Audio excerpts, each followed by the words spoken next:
I am amazed at how our needs do not seem to end. So you meet a young boy in, say, secondary school, and the need of that person and his desire, his craving, his prayer, and even his frustration comes from the desire to probably finish secondary school, write his exams, pass JAM. And you see the gentleman depressed, and you tell him, what is the source of this depression? And he says, this JAM, I want to pass it. Now you ask one who is already in the higher institution of learning, and his desire is to pass his exams, defend his project, and graduate, and then the one who graduates will tell you, I want to go further, I'm trying to secure a scholarship to go for masters or PhD and all of that. And you ask a young man, he will tell you, my desire now is to marry, our desire now is to marry. You ask the one who is married, they tell you, the devil is a liar, I must have children. Are we together? Then the one who has children, their desires change, and they tell you, thank God for girls, but I think we need to add boys to this list. And the same depression the person had when he was small has been changing or remaining the same, using different needs. And then you ask the one who is staying with his parents, and his desire and frustration is, I'm no longer a child, I need to get out of this house. Then he gets out and smuggles himself to a small room, and after a while his desire is to have a bigger house. Then he gets tired of being a tenant, and he will tell you, my new desire, the source of this, my frustration and wrinkling my face, is that I want to start building.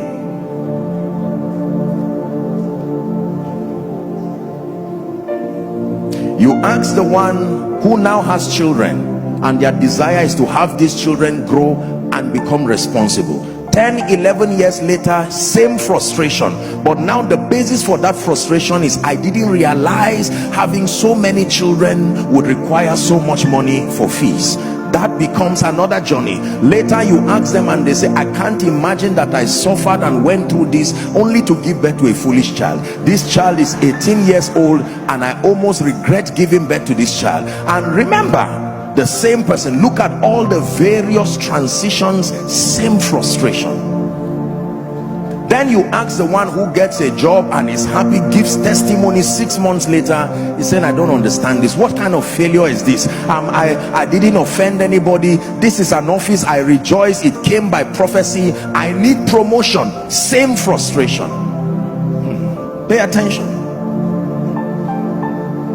And then you find one who has gotten the job and the promotion. Now the promotion causes trouble between the couple, because now their salaries are similar, and it looks like the man is saying, so now that God has lifted you, another frustration that has come as a result of that lifting. And then the frustration would soon change when they go to the hospital and they say, it looks like there is a lump or a growth in your body. How old are you? I'm 55. We're suspecting prostrate. All of a sudden, the frustration that was there when he was young now returns, but a different reason is the sponsor. So I'm going to die. You will think that with all of the achievements, the frustrations should diminish. You would go to the house of a very wealthy man and turn left and right and see everything you desire and aspire for, and yet that man is still looking for something, and you're asking, what are you still looking for? And the man will say something like, I can give up all these things you see for what I am looking for. And he's still frustrated. Remember when he made his first million, remember when he made his first billion, he thought it would give him that peace and satisfaction. And even in the midst of plenty, remember the first time the man boarded a flight coming from a background of penury and poverty, he was happy and smiling. Now he may probably have his own private charter or his private jet, and in the midst of it there is still that frustration. How about those who hang and write letters with billions piled in their accounts and shoot themselves or hang themselves?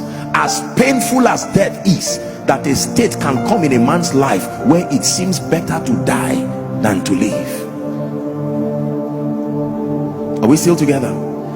How about a young preacher on campus catching the fire, praying for 8 hours, praying for 9 hours, learning about Greek and Hebrew as a new experience. And my goodness, this gentleman is now beginning to step into some kind of dimension of grace. Now they invite him for small fellowships and the power of God is moving. This young man is rediscovering a whole new world about his destiny, happy and excited for a while.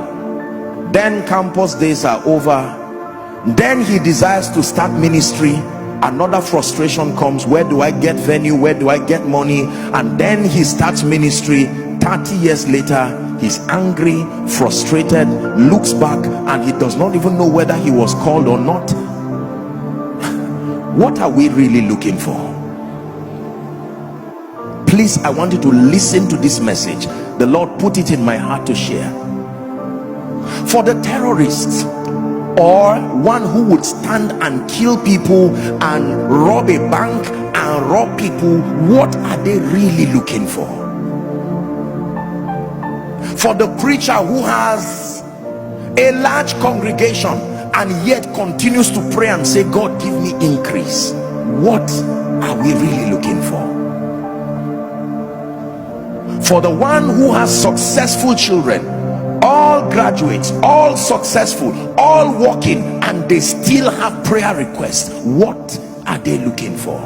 The one who just made his first $1 billion and is still looking for something, still submitting proposals from state to state, nation to nation, region to region, fighting and arguing over wars, fighting and arguing over contracts. What is he looking for? For the man of God who has been in the faith, walking with God for 40 years, and he's still fasting and praying, what is he looking for? For one who has seen the power of God move in his life in uncommon, unimaginable dimensions, what is he looking for?